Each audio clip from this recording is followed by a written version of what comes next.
Kenapa banyak orang Kristen hidupnya stuck? Kenapa banyak orang Kristen hidupnya tidak pernah mengalami janji Tuhan? Karena kau tidak punya semua ini. Kau cuma punya iman dan kau berhenti di iman. Tapi ketika kau tambahkan semua ini kepada imanmu, iman itu menjadi sempurna. Iman itu menjadi iman yang aktif. Iman itu menjadi iman yang hidup, yang bisa menarik kuasa Tuhan turun atas hidupmu. Amin. Kenapa Bapak Ibu? Karena janji Tuhan yang berharga itu sudah disediakan bagi saudara dan saya. Rugi, sangat rugi kalau kita tidak mengalaminya. Saya selalu berkata, kasih Tuhan itu tidak bersyarat, tapi berkat Tuhan itu bersyarat. Menurut ucapanmu, kamu akan dibenarkan, dan menurut ucapanmu pula engkau akan dihukum. Loh, ternyata ucapan kita pun menentukan kita ini benar atau tidak. Kita dihukum atau tidak. Kita masuk surga atau masuk neraka. Ini nanti pengadilan Kristus loh, kelak ini. Ya, kita akan berdiri semua, dan menurut ucapanmu engkau akan dibenarkan, menurut ucapanmu pula engkau akan dihukum. Kenapa perkataan menentukan? Karena Alkitab bilang, Yesus bilang tadi, perkataan yang keluar dari mulut meluap dari hati. Kalau perkataanmu tidak benar, berarti hatimu tidak benar. Tuhan melihat hati. Kami percaya bahwa jalan Tuhan, rencana Tuhan itu yang terbaik bagi hidup kami. Karena itu ajar kami Tuhan taat dan setia melakukan kehendak Tuhan, supaya kami dapat menikmati segala kebesaran rancangan Tuhan atas hidup kami. Karena ketika kami taat, maka rancangan Tuhan itu terjadi dalam hidup kami. Urapi setiap kami, beri kami kekuatan untuk bisa menjadi pelaku-pelaku firman Tuhan. Urapi hamba-Mu yang tidak ada apa-apanya Tuhan. Kami semua membuka hati, tundukkan pikiran, perasaan, roh, jiwa, dan tubuh kami kepada firman Tuhan. Di dalam nama Tuhan Yesus kami buka hati bagi firman-Mu. Sama-sama kita katakan amin. Tepuk tangan buat Tuhan Yesus. Silakan duduk Bapak Ibu. Shalom. Apa kabarnya hari ini? Luar biasa, walaupun ada masalah tetap. Iya. Hari ini tema firman Tuhan adalah bijak dalam perkataan, ya. Bagi sebagian orang yang namanya perkataan itu seringkali adalah hal yang biasa saja, ya, karena kita hidup ya tiap hari kita ini berkata-kata. Iya Pak, iya Saudara. Ada yang hari ini belum ngomong? Sudah ngomong semua ya. Namun tanpa kita sadari juga, ya, hampir 90% masalah dalam hidup manusia itu terjadi justru karena perkataan. Bahkan perceraian. Ya, seringkali cuma karena kata-kata loh orang bisa cerai. Makanya dibilang bahwa ya pernikahan itu 80% isinya ngobrol. Makanya yang muda-muda kalau cari jodoh, cari yang asik diajak. Tapi ada yang bilang begini, dulu saya waktu pacaran Bu sama suami saya orangnya asik diajak ngobrol, begitu nikah jadi tidak. Ada di sini yang begitu? Tolong angkat tangan. Biar kita baptis ulang ya. Direndam 20 menit. Buka mata langsung di rumah Bapa di sorga. Saudara, ya bijak dalam perkataan. Kalau Tuhan memberikan firman untuk kita bisa lakukan, firman itu selalu ada sebab akibat. Kalau kita mau melakukan, maka ada akibatnya buat kita. Amin.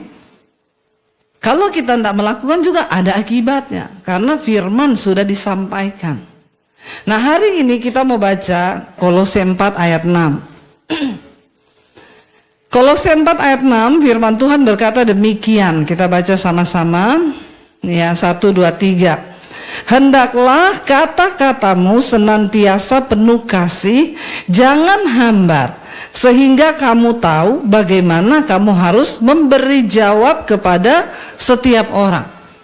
Firman Tuhan ini berkata, hendaklah kata-katamu itu senantiasa penuh kasih, jangan hambar. Kalau kita melakukan firman Tuhan ini, kira-kira hidup kita itu bahagia enggak? Tolong agak mau mikir sedikit. Bahagia enggak? Ya, bahagianya enggak usah terpaksa ya. Ayat ini bilang, hendaklah kata-katamu senantiasa penuh kasih, jangan hambar. Kalau kita lakukan, ada dampak nggak bagi hidup kita? Ada. Kita bahagia? Pasti. Ya. Dikatakan jangan kata-katamu itu hambar. Kalau hari-hari ini kita, ya, kalau hambar itu misalnya suami tanya ya, mah, gunting di mana? Nggak tahu. Nah, itu hambar itu. Nggak ada rasa, kayak sayur tanpa garam, itu hambar.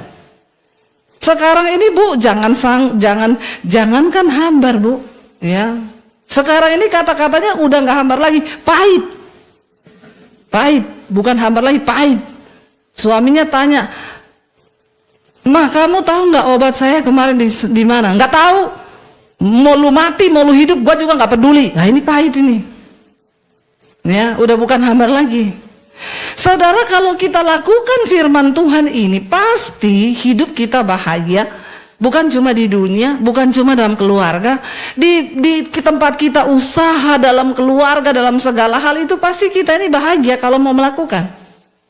Tapi persoalannya sekarang firman Tuhan suruh kita ini kata-katanya harus penuh kasih. Tapi dalam prakteknya bagaimana?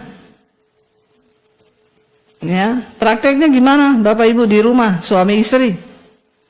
Ya, hati-hati loh, banyak perceraian itu terjadi gara-gara salah ngomong. Ya, gara-gara salah kata. Nggak usah kata yang lain-lain aja. Misalnya suami tanya, kita mau makan di mana nih say? Istrinya jawab, terserah. Waduh, ini kata-kata terserah ini bisa bikin talak 2 dalam pernikahan, benar nggak? Terserah. Terus suaminya bilang, ya udah kita makan bakmi ya. Aku kan lagi diet, nggak mau makan bakmi lah. Terus apa? Tadi katanya, terus ribut tuh, berantem, bisa heboh, bisa sampai bawa-bawa keluarga itu masalah kata terserah satu. Jadi saya mau kasih tips buat bapak-bapak, kalau mau ngajak istri makan, jangan bilang kita mau makan mana, bilang begini, saya tebak, aku mau makan di mana nih. Gitu. Nanti kalau istri jawab berarti itu keinginannya. Biar bapak-bapak pengen makan soto, kalau istrinya ngomong bakmi, ikuti aja bakmi. Supaya aman dunia ini, amin. Karena kalau tidak cilaka kau.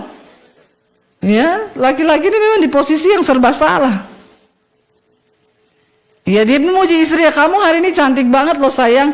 Oh berarti cuma hari ini. Lah yang kemarin-kemarin capcay deh. Tapi ini loh kata-kata ini bahaya saudara. Makanya Alkitab mengajarkan kita untuk bijaksana dalam perkataan. Tapi tidak semudah itu. Bagaimana kita bisa bijaksana dalam perkataan? Ternyata memang sulit. Karena untuk bisa berkata manis, penuh kasih itu nggak bisa hanya pencitraan. Harus keluar dari dalam. Makanya banyak ibu-ibu yang berkata, Bu, suami saya kalau sama orang lain Bu kata-katanya itu manis, ketemu orang itu suami saya itu manis Bu. Tapi kalau sudah pulang ke rumah Bu, ketemu istri sama anak Bu, ya kembali dia ke bentuk aslinya, monster. Tapi di luar manis. Itu karena dibangun hanya dengan pencitraan. Nggak bisa begitu. Nah, kenapa saudara menjadi sulit? Karena ternyata memang Yesus bilang begini. Coba kita buka Lukas 6 ayat 43 sampai 45. Ternyata untuk bisa berkata-kata penuh kasih itu memang harus dari dalam. Baca bersama 1, 2, 3.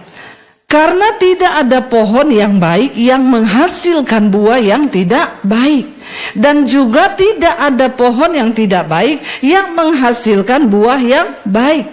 Sebab setiap pohon dikenal dari buahnya. Karena dari semak duri orang tidak memetik buah ara, dan dari duri-duri tidak memetik buah anggur. Sama-sama, orang yang baik mengeluarkan barang yang baik dari perbendaharaan hatinya yang baik, dan orang yang jahat mengeluarkan barang yang jahat dari perbendaharaannya yang jahat. Karena Yang diucapkan mulut meluap dari. Jadi hati ini ternyata tempat penyimpanan, perbendaharaan. Semua kata yang keluar dari mulut kita itu keluarnya dari dalam hati. Kalau hati orang pahit, hatinya penuh kecewa, amarah, maka yang keluar juga pahit.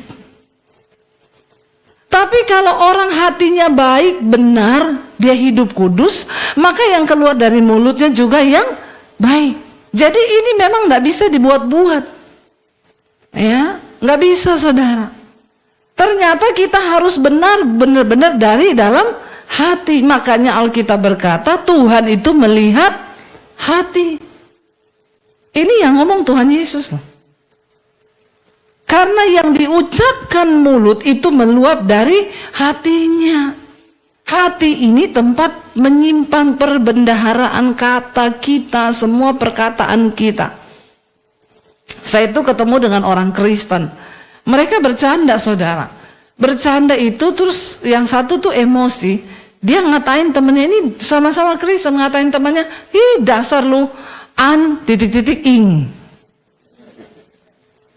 Itu keluar begitu aja loh, lancar banget loh, tanpa ada tekanan dan hambatan. Terus temennya nggak mau kalah, dia balas, "Lu juga dasar bang sat." Ah, kok sat ya? Ampuni saya Tuhan. Bang at gitu ya. Maafkan saya keceplosan. Maksudnya kita aja mau meniru itu kan, aduh setengah mati mau keluar dari mulut kita kan. Dia tuh berdua itu kata-kata itu saling. Terus saya kaget, saya bilang, "Ih, kamu ini kok bisa-bisanya?" Ada loh orang-orang itu, saudara, yang masih ngomong perkataan kotor itu dari mulutnya itu ceplos, gampang aja begitu aja. Nah, kenapa bisa seperti itu? Berarti memang perbendaharaannya di sini itu kotor. Ya, karena dia penyimpanannya itu kotor. Jadi yang begitu tuh keluar begitu saja tuh tanpa hambatan. Kalau kita sudah banyak bergaul dengan firman, hidup kita sudah diubahkan Tuhan Yesus, kita mau ngomong begitu tuh mikir loh. Susah loh keluar dari mulut kita. Setiap daerah itu kan punya kata-kata makian toh. Kata-kata makian yang sangat-sangat kotor. Orang Manado itu banyak kata-kata makiannya. Ya, orang Jawa juga ada yang kata itu sebenarnya kalau diucapkan tabu sekali dan kita membayangkan aja itu udah. Tapi ada loh orang-orang Kristen yang mulutnya tuh ngomong begitu tuh lancar sekali. Nah, orang-orang begini, saudara, itu pasti hatinya itu juga, hidupnya juga kotor. Coba kita lihat apa yang Yesus katakan. Ini ayat hampir mirip, tapi ditulis di Injil Matius dengan gaya bahasa yang berbeda, tapi sama Tuhan Yesus yang mengucapkannya. Matius 12 ayat 34 sampai 37. Kita lihat Matius 12 ayat 34 sampai 37. Agak keras ini Tuhan Yesus bicara. 1, 2, 3. "Hai kamu keturunan ular beludak, bagaimanakah kamu dapat mengucapkan hal-hal yang baik sedangkan kamu sendiri jahat? Karena yang diucapkan mulut meluap dari hati. Orang yang baik mengeluarkan hal-hal yang baik dari perbendaharaannya yang baik, dan orang yang jahat mengeluarkan hal-hal yang jahat dari perbendaharaannya yang jahat. Tetapi aku berkata kepadamu," baca sama-sama 1, 2, 3. "Setiap kata sia-sia yang diucap orang harus dipertanggungjawabkannya pada hari penghakiman. Karena menurut ucapanmu engkau akan dibenarkan, dan menurut ucapanmu pula engkau akan dihukum." Ini serius, Tuhan yang ngomong. Tuhan yang ngomong. Tuhan Yesus bilang, "Hai kamu keturunan ular beludak, bagaimanakah kamu dapat mengucapkan hal-hal baik sedangkan kamu sendiri itu jahat?" Nggak bisa, saudara. Ya, jadi orang itu dikenal dari buah perkataannya. Makanya saya selalu bilang, kalau ada masalah itu diselesaikan. Karena hati ini tempat penyimpanan. Jangan kamu biarkan kecewa, amarah ini kependam, kotor, yang keluar kotor satu saat meledak. Ada kan istri-istri yang sakit jiwa tuh banyak juga. Tiba-tiba suaminya bangun pagi ngajak omong, diem 1000 bahasa. Bahkan suaminya nggak tahu dia salah apa. Ada yang begini bapak-bapak, kamu kenapa say?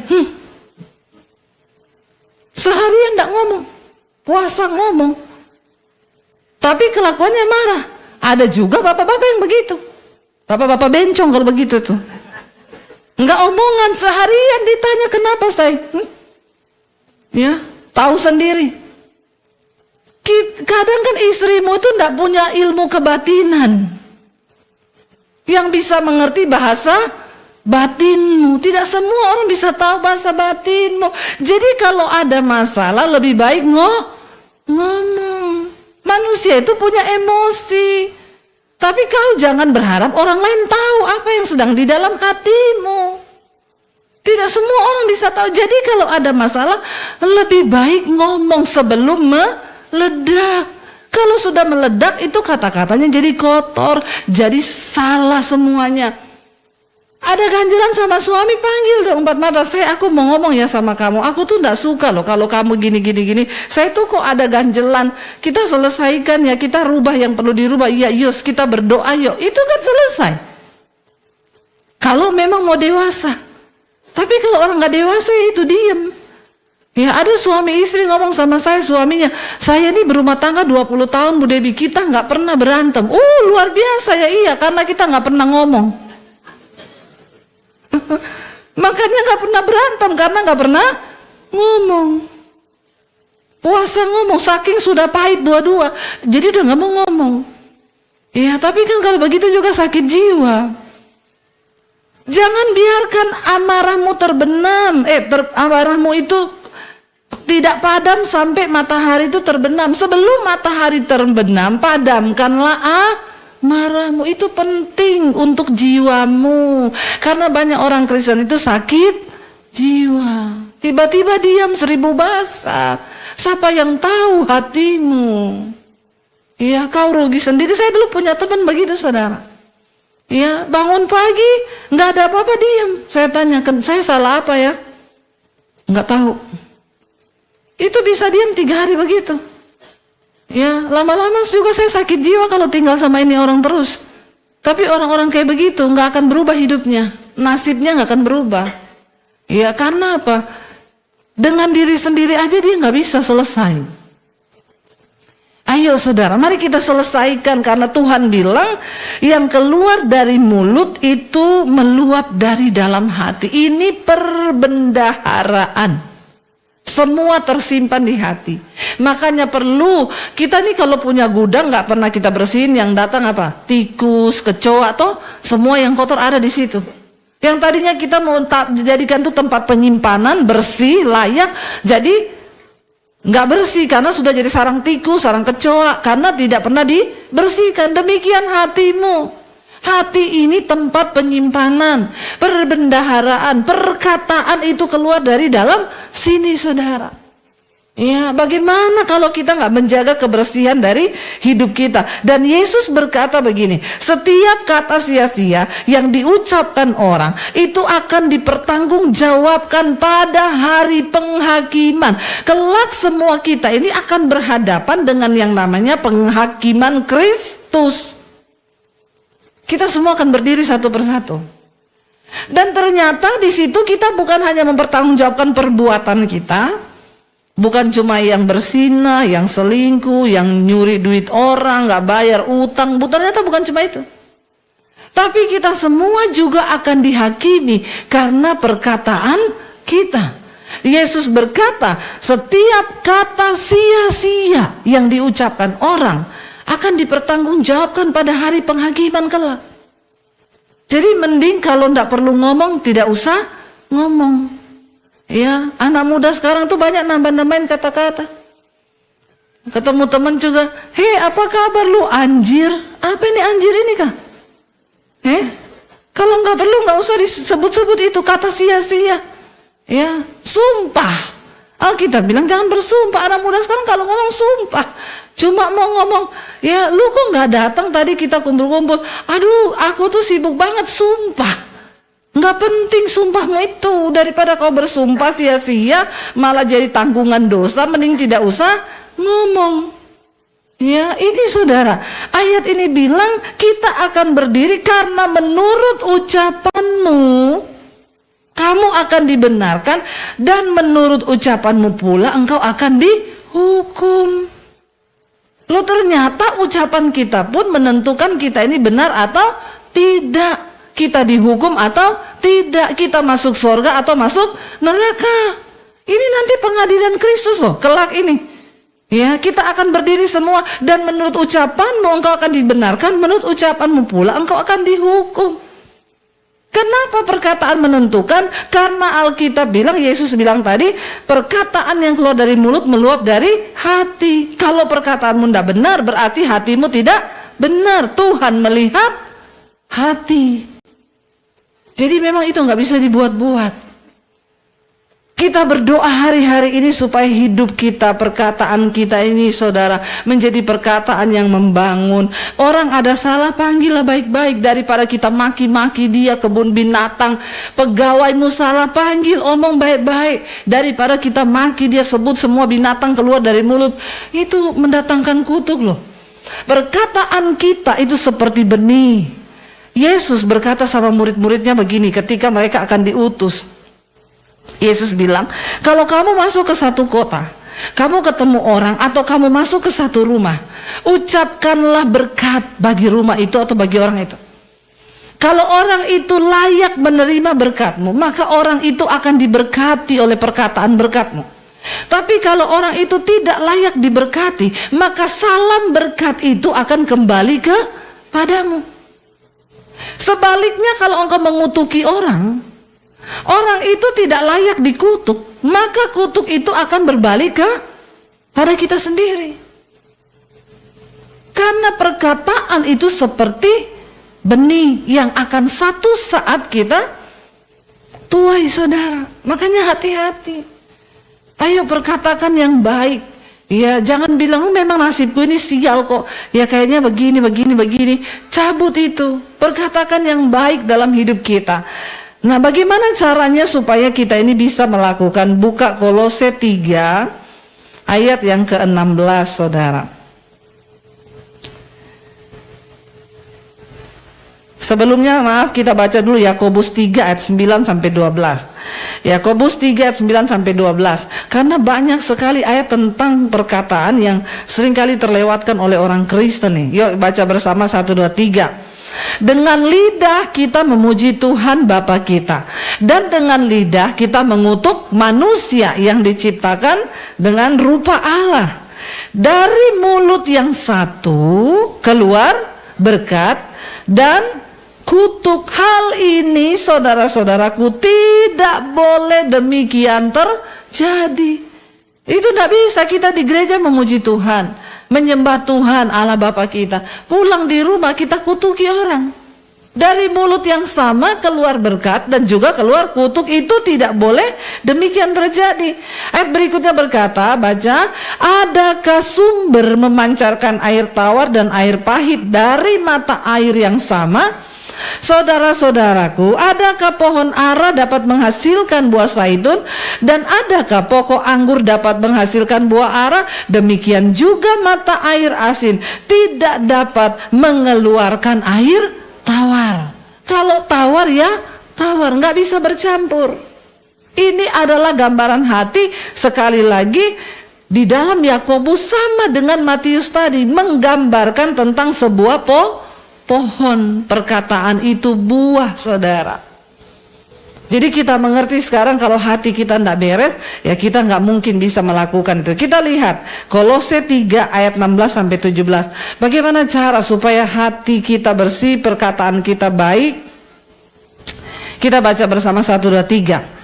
Hendaklah perkataan Kristus diam dengan segala kekayaannya di antara kamu, sehingga kamu dengan segala hikmat mengajar dan menegur seorang akan yang lain, dan sambil menyanyikan mazmur dan puji-pujian dan nyanyian rohani, kamu mengucap syukur kepada Allah di dalam hatimu, dan segala sesuatu yang kamu lakukan dengan perkataan atau perbuatan. Lakukanlah semuanya itu dalam nama Tuhan Yesus sambil mengucap syukur oleh Dia kepada Allah Bapa kita. Bagaimana kita bisa selalu mengeluarkan kata-kata yang baik? Hendaklah perkataan Kristus diam dengan segala kekayaannya. Mari saudara, perbendaharaan hatimu itu isi dengan firman Tuhan. Ya, baca Alkitab. Banyak orang Kristen tidak mau baca Alkitab. Lalu apa yang mau diisi? Ya, apalagi dengarannya lagu dunia terus. Sekarang banyak lagu-lagu dunia itu yang mempengaruhi orang, saudara. Ya, kalau ada 9 juta, boleh ku pinjam saja semua. Sekarang ini lagu-lagu itu banyak. Saya kemarin pelayanan dijemput, saudara. Ya, yang jemput ini memang dia tuh ajudan sih dia. Tapi ya orang Kristen. Saya tanya, Bapak orang agama apa? Kristen. Saya tuh naik di mobil, saudara. Satu hari saja saya naik di mobil, dia sakit kepala saya, dengerin lagunya. Baru masuk, saudara, dia putar lagu, benci, benci, benci, tapi rindu jua. Udah puyeng kepala saya tahan terus. Saya bilang sama suami saya, aduh lagunya ini ya, rindu, rindu, rindu, tapi benci juga. Munafik amat lu. Dalam hati saya rindu tapi benci, benci tapi rindu. Tapi ada loh orang-orang tua yang suka dengar lagu begini. Jangan-jangan nih bapak-bapak ini playlistnya juga itu tiap hari di rumah ini. Bertobat kau ya. Lagu-lagu yang gak membangun iman, lagu-lagu yang alay lebay. Kalau saya bilang, saya masih tahan tuh seharian penuh tuh. Walaupun kepala saya puyeng, saya putar akhirnya YouTube di HP saya kencengin tuh, biar udah kita kuat-kuatan aja. Hari kedua sama, baru masuk mobil, itu lagu-lagu yang dulu-dulu yang alay-alay lebay itu, yang sakit hati, kepahitan, ya, apa sandiwara, apalah itu. Terus saya bilang gini, Mas, maaf ya Mas, kau tidak sakit kepala dengan lagu-lagumu ini Mas? Saya aja Mas 2 hari naik mobil udah sakit kepala saya Mas dengar lagumu. Oh iya ya Bu, soalnya cuma ini yang ada. Kau ganti ya Mas ya, mulai sekarang kau ganti itu. Nanti hidupmu gak berubah-berubah, nasibmu gak berubah-berubah. Benci-benci tapi rindu, rindu-rindu tapi benci. Itu apa coba? Yang dimasukin perbendaharaannya yang begitu, saudara. Ya gantilah dengan lagu-lagu yang positif, yang bisa menambah iman kita, yang bisa mengisi perbendaharaan kita. Dikatakan ya, biarlah engkau itu dengan sambil menyanyikan mazmur, puji-pujian, nyanyian rohani, kamu mengucap syukur kepada Allah dengan segenap hatimu. Orang kalau banyak bersyukur, hatinya itu bersih. Tapi kalau nggak pernah bersyukur, ya udah hatinya tuh pahit, saudara. Apalagi hari-hari ini menjelang kedatangan Tuhan, keadaan makin sulit ke depan.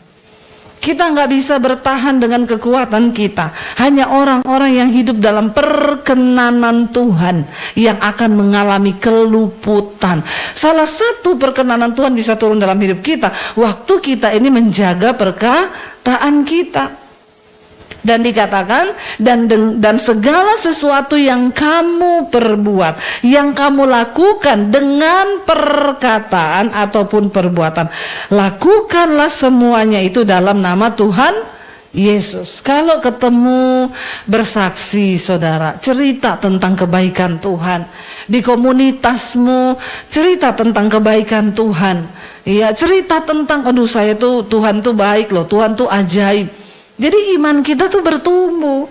Ya, bukan yang dicerita apa yang nggak penting, yang ini. Ayo kita hari-hari ini punya tanggung jawab pribadi-pribadi. Ingat, Alkitab ini firman ini berkata, Yesus yang berkata, nanti di hari penghakiman kita harus memberi pertanggungan jawab terhadap perkataan kita. Karena menurut perkataan engkau akan dibenarkan, dan menurut perkataan pula kita ini akan dihukum. Jadi hukuman atau kehidupan kekal itu ada di tanganmu sendiri. Kita yang pilih. Ya, kalau engkau hari ini memilih untuk dihukum, ya udah, nggak usah lakukan firman. Tapi kalau engkau memilih untuk mendapatkan hidup yang kekal, ayo kita bertobat hari ini. Kita mulai dari diri kita. Kalau hari ini kita sering mengatakan kata-kata sia-sia, kata-kata kutuk, kata-kata makian, Ayo kita bertobat saudara. Ya, supaya saudara juga tegur anak, tegur aja pakai firman. Ya, ndak usah pakai kata-kata yang negatif untuk mengutuk hidup mereka. Tegur aja pakai firman. Kasih tahu kalau kamu menghormati Tuhan, maka hidupmu pasti dijamin oleh Tuhan. Itu cukup.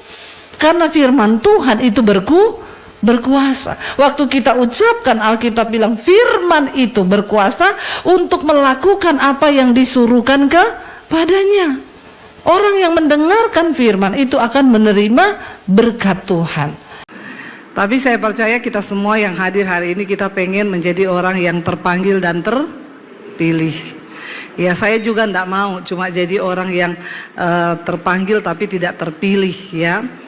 Bagaimana supaya kita ini bisa terus berjalan di dalam perkenanan Tuhan sampai ketika Tuhan Yesus datang satu saat nanti?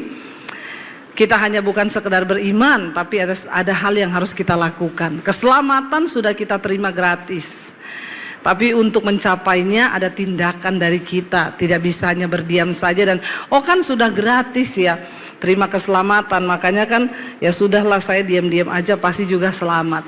Kita tidak menganut bahwa sekali percaya itu sekali selamat sudah selamat. Tapi Alkitab berkata kerjakanlah keselamatanmu itu dengan takut dan gentar. Buka bersama 2 Petrus pasal yang pertama. Iya, baca bersama 2 Petrus pasal yang pertama ayat yang ketiga. 1, 2, 3. Karena kuasa ilahinya telah menganugerahkan kepada kita segala sesuatu yang berguna untuk hidup yang saleh oleh pengenalan kita akan Dia yang telah memanggil kita oleh kuasanya yang mulia dan ajaib. Kita ini dipanggil oleh Kristus, Dia percaya kepada Dia, kita diberi kuasa ilahi. Karena kuasa ilahinya kita ini juga diberi anugerah. Dikatakan di sana kita ini telah menerima anugerah, ya, diberikan kepada kita segala sesuatu yang berguna. Jadi ketika kita percaya Yesus, kita harus percaya bahwa Tuhan itu juga waktu engkau percaya, engkau beriman, engkau sungguh-sungguh datang pada Dia, ada begitu banyak hal yang berguna yang Tuhan beri buat kita, dianugerahkan supaya hidup kita ini semakin hari semakin saleh, bukan salah. Ya, jadi saleh dan salah itu beda. Tapi dalam prakteknya banyak orang Kristen itu hidupnya lebih salah. Salah pilih jodoh, salah pilih pekerjaan, salah pilih temen, salah pilih ini. Kenapa? Karena kita ini tidak menyadari bahwa ada kuasa ilahi dalam diri kita dan Tuhan tuh sudah menganugerahkan segala sesuatu yang berguna. Yang belum menikah berapa banyak di sini? Tolong angkat tangan yang belum nikah. Nggak usah malu yang belum nikah. Kaum jombloers angkat tangan. Ya, berbahagialah yang belum menikah, ya, karena kau masih bisa memilih daripada yang sudah menikah tapi tidak happy. Lebih baik belum menikah tapi mempersiapkan yang terbaik. Ya, kalau kau ketemu ibu-ibu yang tanya, kok belum menikah? Jawab aja, karena saya pengen cari jodoh rumah tangga langgeng. Saya nggak pengen jadi janda muda, Bu. Ya, lebih baik lama berdoa tapi dapat yang terbaik, ya. Hidup kita ini semakin saleh, dan kalau kita sungguh-sungguh berjalan di dalam Tuhan, dalam firman-Nya, maka Tuhan tuh kasih kita kepekaan. Baca ayat yang berikutnya, ayat yang keempat, dikatakan, dengan jalan itu Ia telah menganugerahkan kepada kita janji-janji yang berharga dan yang sangat besar, supaya olehnya kamu boleh mengambil bagian dalam kodrat ilahi dan luput dari hawa nafsu duniawi yang membinasakan dunia. Jadi ingat loh, ada sesuatu yang bisa membinasakan kita yang namanya hawa nafsu duniawi. Kita ini hidup, ya, semua kita manusia normal. Kita punya tubuh, jiwa, dan roh. Dan di dalam daging manusia ini ada yang namanya nafsu. Ya, nafsu itu baik. Tapi kalau ketambahan hawa jadi hawa nafsu. Contoh, makan itu nafsu enggak? Nafsu loh, kalau saudara nggak bisa makan, harus ke dokter dikasih obat nafsu makan. Makan yang normal sehari 3 kali, itu nafsu makan. Kalau hawa nafsu, pengennya makan terus. Sehari berapa kali? 10. Semua mau dimakan, bahkan teman sendiri dimakan. Dosa enggak? Dosa. Pacar temen? Bahaya. Suami orang juga? Ini istri orang juga? Nah, masuk neraka kau. Nafsu itu baik Tuhan ciptakan, tapi kalau ketambahan hawa jadi hawa nafsu, itu bahaya. Ya, seks itu nafsu Tuhan ciptakan kudus dan sakral untuk suami istri. Tapi kalau kau kena hawa nafsu seks, nah ini ya, orang diperbudak semuanya. Akhirnya selingkuh, akhirnya bersinah, yang muda-muda hidup dalam free sex. Sekarang kan banyak. Ya, lalu akhirnya terpaksa menikah. Kenapa? Ya sudah terlanjur melakukan hubungan. Dan pernikahan yang seperti ini bahaya.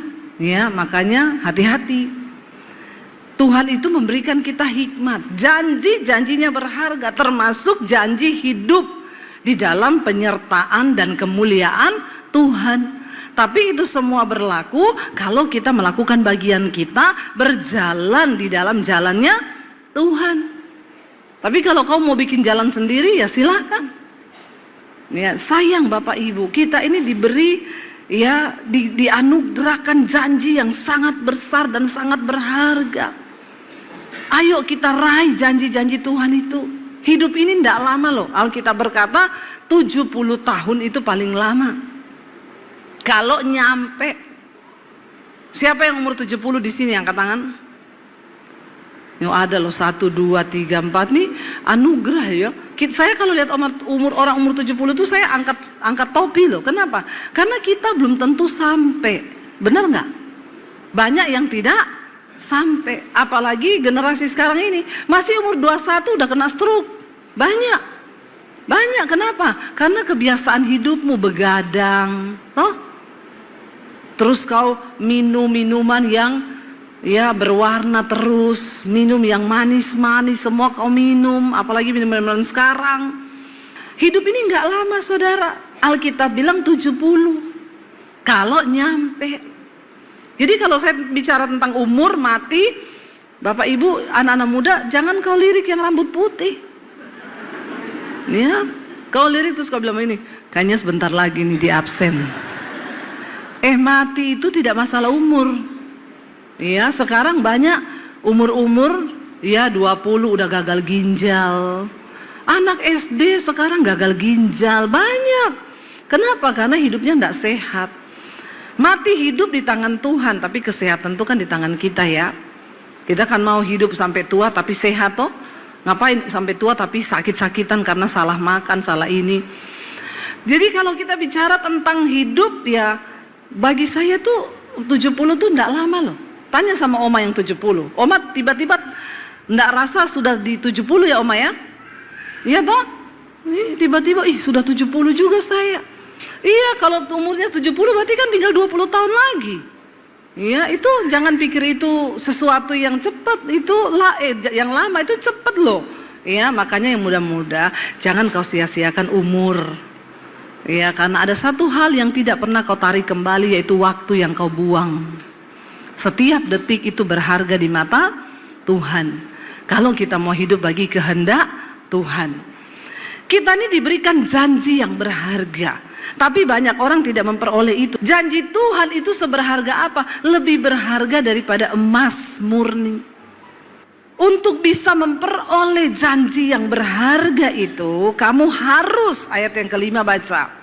Supaya kita memperoleh semua itu, luput dari hawa nafsu duniawi, kamu harus dengan apa? Sungguh-sungguh berusaha. Ayat ini tidak berkata begini, jadi karena itu, tolonglah ya, kalau bisa ya Bapak Ibu ya, kalau bisa.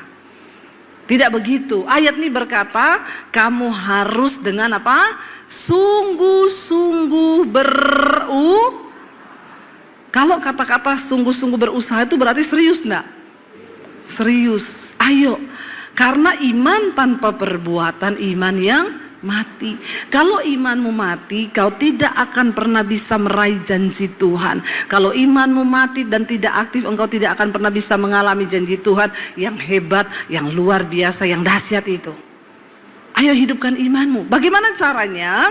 Dikatakan di sana, karena itu kamu harus sungguh-sungguh berusaha menambahkan kepada imanmu. Iman saja tidak cukup. Karena Alkitab berkata, iman tanpa perbuatan itu mati. Yakobus bilang, kalau kau percaya, kau beriman hanya ada satu Allah saja, maka setan juga percaya. Setan juga beriman. Jadi kalau level imanmu cuma sampai dipercaya, berarti kau satu level sama siapa? Setan. Masa orang Kristen satu levelnya sama setan? Setan percaya, kita percaya. Nah, bedanya iman kita dengan setan, iman kita aktif, iman kita hidup. Iman yang aktif yang bisa meraih janji Tuhan itu iman yang seperti apa? Yang ini, saudara. Kamu harus sungguh-sungguh berusaha menambahkan kepada imanmu. Yang pertama adalah apa? Kebajikan. Semua perbuatan baik. Kita diselamatkan bukan karena perbuatan baik, tapi iman tanpa perbuatan baik itu mati dan kosong, omong kosong. Banyak orang sekarang berkata begini, kan kita selamat bukan karena perbuatan baik, tapi iman kepada Kristus.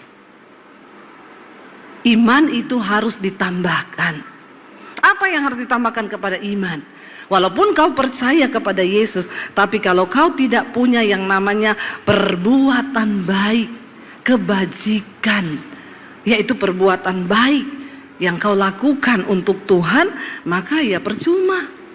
Dikatakan di sini bahwa kau harus berusaha dengan sungguh-sungguh berusaha menambahkan kepada imanmu, yaitu kebajikan.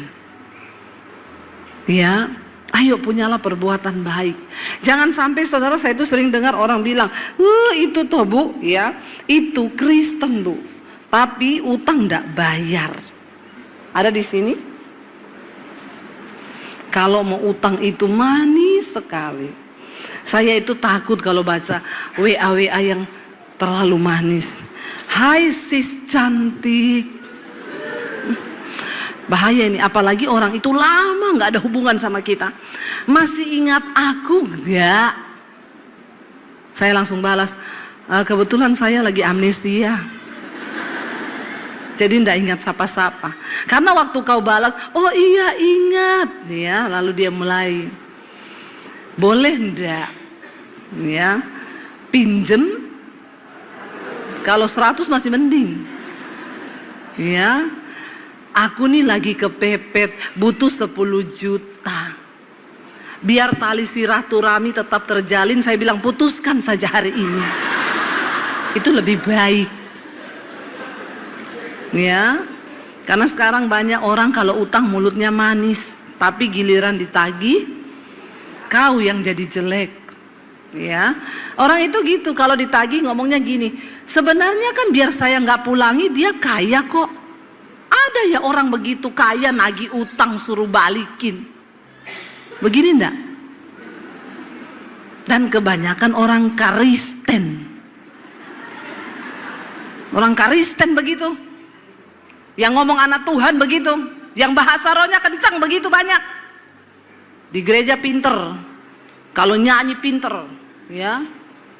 Giliran ditagih. Jawabannya, Yesus sudah bayar semua utangku. Pret kau, pret. Yang dibayar Yesus utang dosa, utang duit bayar sendiri, ya. Kau enggak berubah hidupmu, ngapain kau punya iman? Ya, percaya katanya beriman sama Yesus, tapi enggak ada kebajikan, maka imanmu itu iman mati. Imanmu enggak berfungsi, imanmu itu mandul. Jangankan kau pikir Tuhan kenal kau, kagak. Yang kenal kau setan karena kau temennya. Itu. Jawab sendiri saja. Jadi kalau iman tanpa kebajikan, jangan pikir iman aja udah cukup. Banyak orang Kristen masa bodoh. Kan saya sudah ditebus. Ingat loh, Alkitab bilang kita diselamatkan bukan karena perbuatan baik. Jadi biar kita jahat terus kita masuk surga. Pret. Ya, dipikir masuk surga itu sembarangan. Surga itu tempat yang mulia. Lebih mulia dari istana presiden. Saya mau tanya, saudara hari ini ke istana presiden kira-kira dibukain pintu nggak? Biar kau nangis di depan istana presiden ditanya, kau sudah janjian belum sama Pak Presiden? Belum. Ya kebutuhanmu apa? Lah itu cuma istana presiden. Lah sorga itu tempat kediaman yang mulia Tuhan di sana. Nggak sembarang orang bisa masuk ke surga. Jadi ayo benahi diri. Ada syarat untuk kau bisa masuk ke sana, walaupun Yesus sudah selamatkan kau gratis. Tapi kalau kau tidak mengerjakan imanmu, ya tidak ada alasan. Tambahkan kepada imanmu yang pertama apa? Kebajikan, semua perbuatan baik. Karena apa itu dosa? Dosa itu adalah ketika engkau tahu berbuat baik, tapi kau tidak melakukannya, kau berdosa. Kau bisa nolong orang, tapi kau tidak tolong. Ponakanmu tidak bisa sekolah, tapi kau nggak bantu sekolahin dia, sementara kau mampu, itu juga udah dosa. Makanya tambahkan kebajikan dalam hidupmu.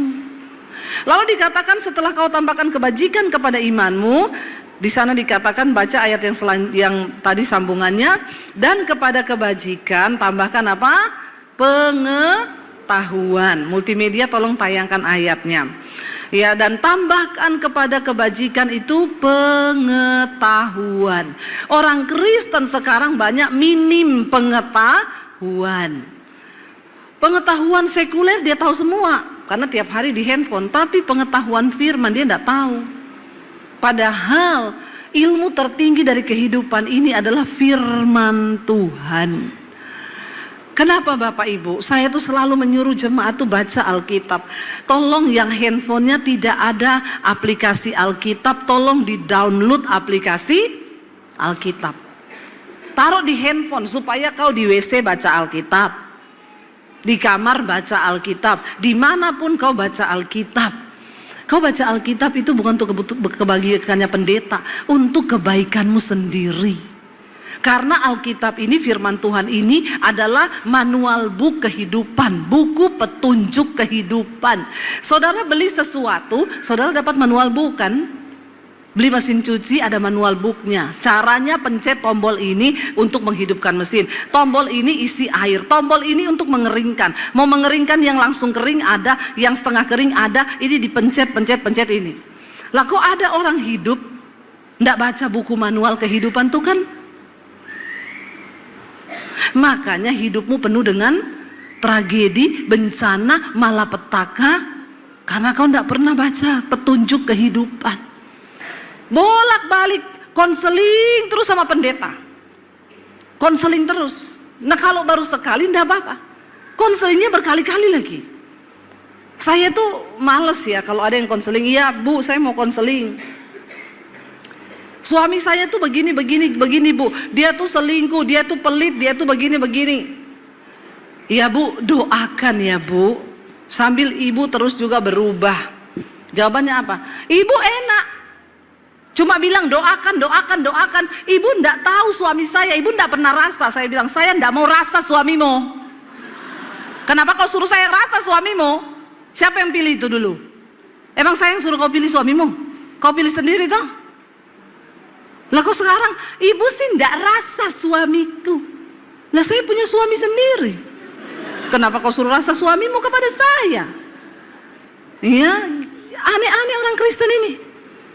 Dia kawin dulu ndak baca Alkitab. Dia ndak ngerti cara pilih jodoh yang benar. Yang muda-muda buka matamu lebar-lebar, amin. Nah ini, yang jawab kenceng yang sudah nikah malah. Karena dia sudah merasakan bagaimana ngerinya salah pilih itu. Ya, baca tuh Alkitab yang banyak supaya kau tahu bagaimana kau memilih jodoh dalam hidupmu. Lalu dikatakan tambahkan kepada pengetahuan, ya apa di sana? penguasaan diri. Ini tadi, buat apa kau tengking itu HP kalau kau tidak ada penguasaan diri? Ibu-ibu juga kalau sudah dikasih uang sama suaminya, kau juga perlu penguasaan diri. Amin ibu-ibu. Ya, jangan begitu terima uang dari suamimu langsung ke mall kau lihat tas.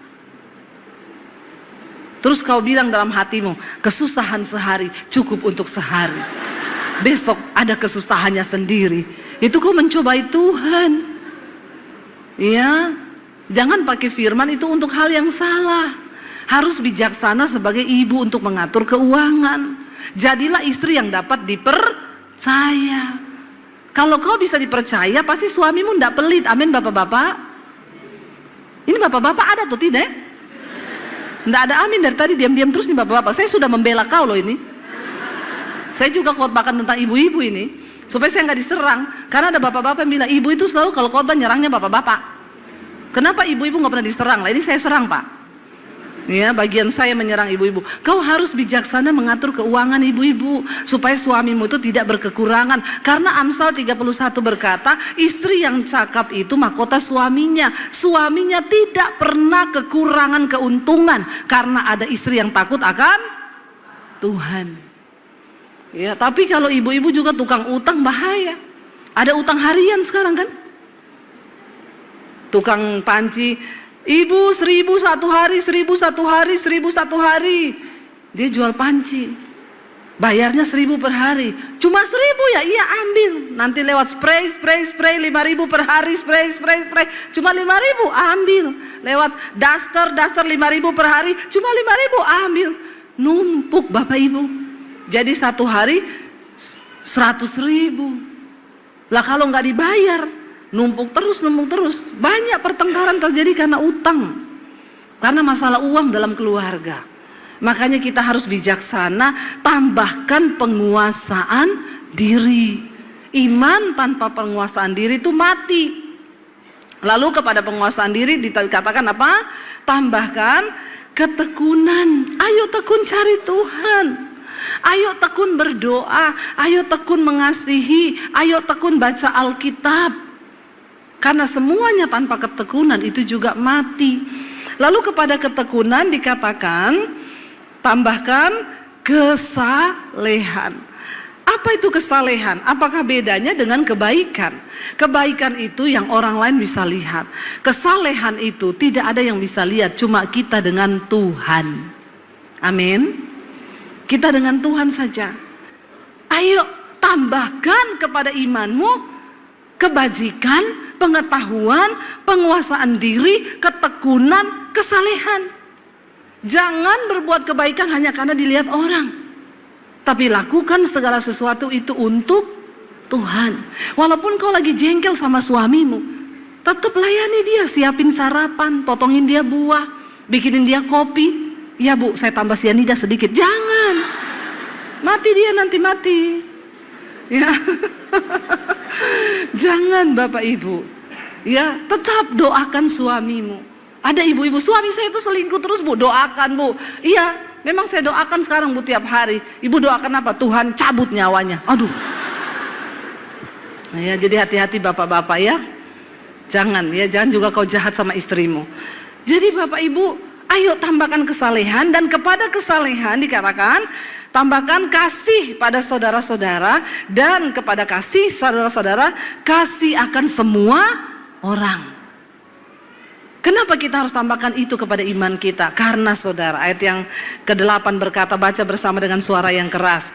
Sebab apabila semuanya itu ada padamu dengan berlimpah-limpah, kamu akan dibuatnya menjadi giat dan berhasil dalam pengenalanmu akan Yesus Kristus Tuhan kita. Tepuk tangan buat Tuhan Yesus. Kenapa banyak orang Kristen hidupnya stuck? Kenapa banyak orang Kristen hidupnya tidak pernah mengalami janji Tuhan? Karena kau tidak punya semua ini. Kau cuma punya iman, dan kau berhenti di iman. Tapi ketika kau tambahkan semua ini kepada imanmu, iman itu menjadi sempurna. Iman itu menjadi iman yang aktif. Iman itu menjadi iman yang hidup, yang bisa menarik kuasa Tuhan turun atas hidupmu. Amin. Kenapa Bapak Ibu? Karena janji Tuhan yang berharga itu sudah disediakan bagi saudara dan saya. Rugi, sangat rugi kalau kita tidak mengalaminya. Saya selalu berkata, kasih Tuhan itu tidak bersyarat, tapi berkat Tuhan itu bersyarat. Kasih Tuhan itu tidak bersyarat. Kau bikin dosa hari ini, kau minta ampun, bertobat, diampuni tanpa syarat. Orang mau berdosa seberdosa apapun, ketika dia datang pada Tuhan diterima, itu kasih Tuhan. Tapi berkat Tuhan, maaf, berkat Tuhan itu bersyarat. Kalau kau mau melihat kelimpahan, kalau engkau mau melihat hidup yang diberkati Tuhan, ada syaratnya. Alkitab bilang, kalau kebenaran Tuhan menjadi barisan depanmu, maka kemuliaan Tuhan akan mengikutimu. Itu syarat. Bukan tanganku yang kurang panjang untuk menolongmu, bukan telingaku kurang panjang untuk mendengarkan doamu, tapi dosamu itu menghambat semua janji Tuhan terjadi atas hidupmu. Waktu engkau berusaha hidup dalam kekudusan, hidup dalam perkenanan Tuhan, maka engkau akan melihat janji Tuhan bekerja di hidupmu. Amin. Bangkit berdiri bersama Bapak Ibu. Kita mau datang kepada Tuhan hari ini. Kita mau katakan kepada Tuhan, kami mau Tuhan untuk terus hidup mengasihi Yesus. Sekali Yesus, selama-lamanya Yesus. Itu komitmen di hidup kami. Sekali Yesus, selamanya Yesus.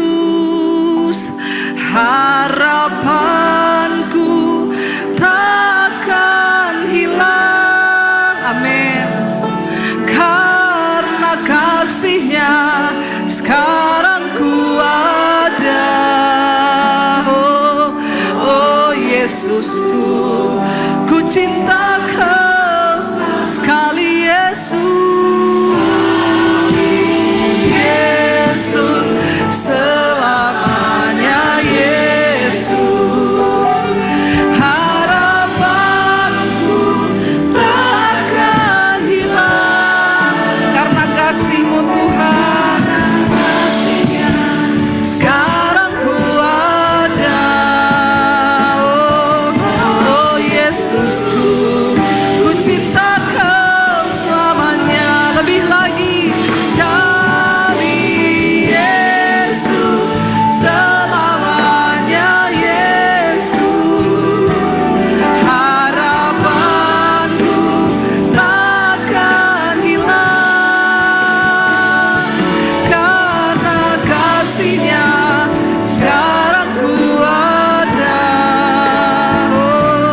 Oh Yesusku, ku cinta Kau selamanya.